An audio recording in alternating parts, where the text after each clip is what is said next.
పెద్దమ్మ ఏం చేస్తుంటారు మీరు? ఇదిగో అడుక్కొచ్చుకుంటా, అర్థమైందా? అడుక్కొచ్చుకుంటా. నిన్న పొద్దున కూడా అన్నం పెడుతున్నారంటే అన్నం తిన్నా. ఒక మహానుభావుడు డబ్బులు నా దగ్గర ఉన్నా కూడా మా అమ్మ నువ్వు ఇవ్వద్దు నేను ఇస్తా అని టికెట్ ఇచ్చి అన్నం పెట్టించాడు. ఈ కూడా ఒక అతను అన్నం పెట్టించాడు. చల్లగా ఉంది నాన్న, అన్నం బాగుంది, కూరలో బాగున్నాయి. ఇంకా కడుపు ఇంతకన్నా ఇంకేం కావాలి నాన్న ఒక తల్లికి? సార్ ఇంకెంతకన్నా మన ఇంటికాడ కూడా తినలేం. కూరలు కూడా బాగున్నాయి, అన్నం బాగుంది, పెరుగు బాగుంది. ఏది బాగోలేదని చెప్పాలి, అన్నీ బాగున్నాయి. చాలు నాన్న, ఆ మాత్రం బాగుంటే. ఏం పని చేస్తుంటారు? బేల్దారి పని పోతాం. ఎంత వస్తుంది రోజుకి? రోజు నాకు 700 వస్తుంది. 700 వస్తుంది. ఇప్పుడు భోజనానికి ఎంత ఖర్చు అవుతుంది మీకు? 5 రూపాయలు, 5, 10 సాయం. నార్మల్గా ఒకవేళ అన్నా క్యాంటీన్ లేకపోతే ఎంత ఖర్చు పెట్టాల్సి వస్తుంది మీకు? రోజు 100 వద్ది. 100 అవుతుంది. అంటే 700 కూల్లో 100 రూపాయలు భోజనంకే పోతుంది. కేవలం ఇప్పుడు 5 రూపాయలతోనే అయిపోతుంది కదా. ఎట్లా ఉంది? 5 రూపాయలకు భోజనం ఇస్తున్నారు, ఓకే. ఎలా ఉంటుంది భోజనం? బాగుంది, బాగుంది. ఏదో 5 రూపాయలకు పెడుతున్నామని ఏది పెడితే అది పెట్టేస్తారు. నీట్గా ఉంది భోజనం.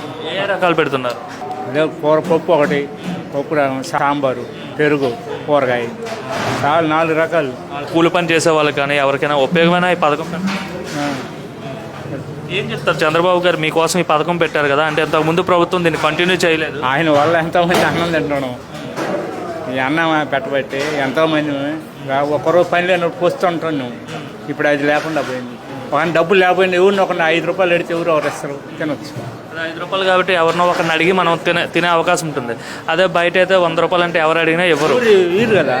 ఇప్పుడు ఈ అన్నం తినబట్టి పెట్టబట్టి అందరు తింటా ఉంది కొంచెం ధర్మంగా.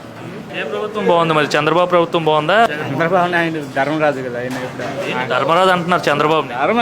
అన్నం పెడితే ఇంకా ధర్మం ఏంటి అసలు? ఇదే డబ్బు ఇచ్చేది కాదు ధర్మం. అన్నం పరబ్రహ్మ స్వరూపం. ధర్మం అంటే ఇదే. అన్నదానం అంటే ఏంది?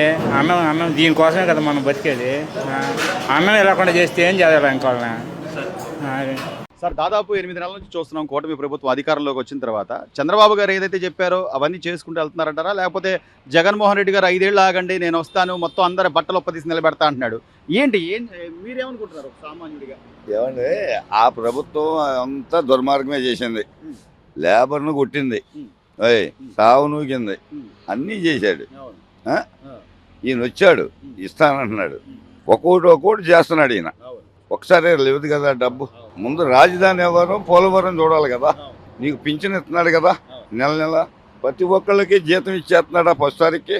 ఇంకా ఎంతగాడికి ఇంకేం చేయాలండి? అంటే నువ్వు చేయలేనప్పుడు నువ్వు హామీలు ఇచ్చావు, సంపూర్ణ మద్యపాన నిషేధం అన్నావు, అసలు ఎంతమంది ఉంటే అంతమందికి అమ్మఒడి అన్నావు, ఇవన్నీ నువ్వు చేయలా. ఈ రోజున వీళ్ళు వచ్చి 8 నెలలే అవుతుంది, కొద్దిగా సమయం ఇద్దాం, టైం ఇద్దాం అనేది లేకుండా అసలు మీ వల్ల కానీ హామీలు ఇచ్చి జనాల్ని మోసం చేసి గెలిచారని ఏమండి, ఈయన హామీ ఇచ్చింది కరెక్టే కాదంటలా. ముందు ఈ ప్రస్తుతాన్ని ఇస్తున్నాడు. 11 సీట్లే ఇచ్చారంటే నువ్వు బటన్ నొక్కాను నేను డబ్బులు ఇచ్చానన్నా కూడా 11 సీట్లు ఎందుకు ఇచ్చారంటే బాబాయ్? నీ పరిపాలన చేత కాక ప్రతి వాడిని దెబ్బేసావు. ఇప్పుడు నేను నిన్ను 100 సార్లు పెడితే ఎట్టుందండి? ఇది రాజకీయం అవుతే విమర్శించుకో. నీ అమ్మని, నీ చెల్లిని, మళ్ళీ మీ అమ్మాయి వాళ్ళ కోర్టుకు వెళ్ళింది, అవును కదా. చివరికి నీ చెల్లి తల్లిని కూడా నువ్వు సంతోష పెట్టలేకపోతే ఇంకా నేను రాష్ట్రంలో ఉన్న అమ్మలక్కలందరినీ నేను చూస్తానంటే ఏంటి చెప్తారమ్మా? నమ్మరు, ఎవడు నమ్మడు. ఈ సూపర్ 6 కొన్ని ఒకటికి ఇస్తాడండి, దశలుగా.